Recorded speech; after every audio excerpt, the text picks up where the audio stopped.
A very special race is happening this week in Avon.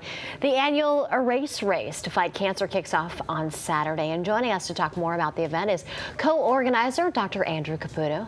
Dr. Caputo, thanks so much for joining us. Now, first I want to talk about this year compared to last year's race and the years past is a little different for you, right? It's different that my wife Allison passed last October. She was a driving force for the beginning of a race. And she's been a driving force for that for the last 3 years in its existence. Right. So both you and your wife started the event, right?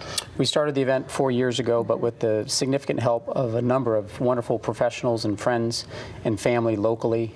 It's a community event. We do it each year. Our goal in starting the event was to give back to the organizations that seem to provide big inspiration to us and also excellent care. So the Helen and Harry Gray Cancer Center in Avon, a division of Hartford Hospital, and also the Livestrong Foundation. Lance Armstrong was a huge inspiration for Allie in her fight through cancer in the first 7 years that she fought it. And also we have a huge team, Miles for Mary. They have had wonderful support through Indiana University, so they're one of our beneficiaries also. And talk about the name of the race, ERRACE, the ERRACE race. ERRACE is very significant. It's an acronym. It stands for Everyone Run Against Cancer Every Day. While it's not a timed race, it is an event where there's certain distances that people can challenge themselves to. There's road rides, which are 150 and 25 miles, and a mountain bike ride about 20 miles, and also a run-walk of 5K distance. Part of the idea of the event is to not only have participants challenge themselves to something they haven't done before, but also to raise inspiration for them or those fighting cancer and family members fighting that. And to have them challenge themselves to something different and learn more about how to better take care of themselves and be aware of their body and their health. Right. Now, you mentioned the different races, so there's something for every skill level out there, right? For someone to get involved. They shouldn't be intimidated or anything. And even if you're not coming to participate and do one of those, about half of the people that show up are basically spectators. We also have an exotic car corral where we have 20 to 30 different exotic cars. We have a raffle, a wellness area, a bounce tent for kids that want to play too. So there's a variety of activities for everybody in the family to participate. But one of the wonderful things is just getting everybody in the community and people together to feel the cause and be inspired to do something more than what they would do alone. And you're already so close to your goal right now. You're only just under $800 from your goal, right? Yes. We feel fortunate to be that close to our goal already. And the event hasn't happened yet. Right. We're still days away. Yeah. Yeah. And last year we almost tripled what our goal was leading up to the event, which we were thankfully awarded by the Livestrong Foundation as the Grassroots Fundraiser of the Year.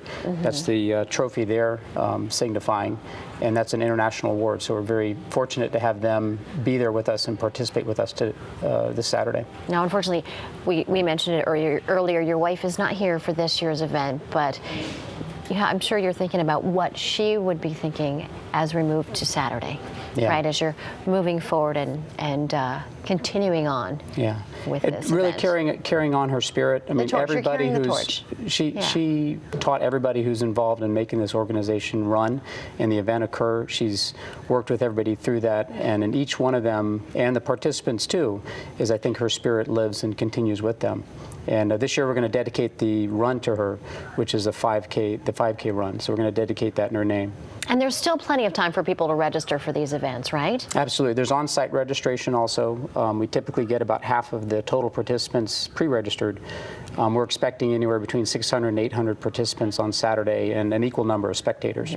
Now, do you have to cap the number at some point? So should people really get on it if they want to participate this Saturday? We probably should. Yeah. At some point in the future, it's advice from other event organizers.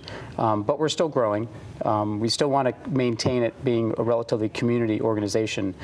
But to optimize organization, I think we do need to cap at some point in the future. All right. Well, it sounds like a fantastic event. It's happening this Saturday in Avon. We're going to put the information up one more time. And, of course, we'll have this information on our website as well for people to check back. Thank you. We brought some shirts and wristbands out for you, too, to share with you and your staff. Thank you. Great. Dr. Caputo, thanks so much. Right. We appreciate your time and for being with us today.